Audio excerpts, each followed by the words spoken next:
حسد رسول اللہ صلی اللہ علیہ وسلم نے فرمایا کہ حسد سے بچیں، کیونکہ حسد نیکیوں کو اس طرح کھا جاتا ہے جس طرح آگ لکڑی کو کھا جاتی ہے۔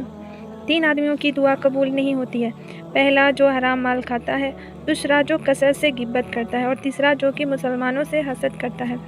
حسد سانپ کے زہر سے بھی زیادہ خطرناک ہوتا ہے، کیونکہ سانپ اپنے زہر سے نہیں مارتا، لیکن حاسد کو اس کا حسد ختم کر دیتا ہے۔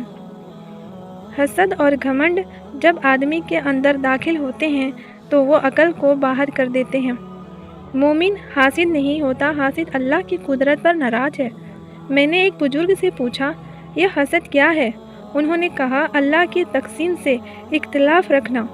حسد کرنے والے کے لیے یہی سزا کافی ہے کہ جب تم خوش ہوتے ہو تو وہ اداس ہو جاتا ہے۔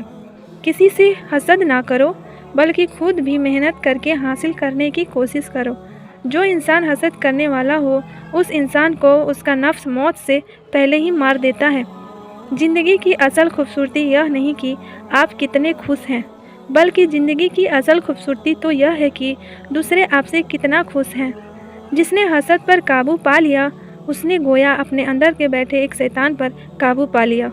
حسد انسان کا اس وقت تک پیچھا کرتا رہتا ہے جب تک وہ اسے پلٹ کر مار نہ دے، اور یہ ایک بار مارنے سے نہیں مرتا، اسے بار بار مارنا پڑتا ہے۔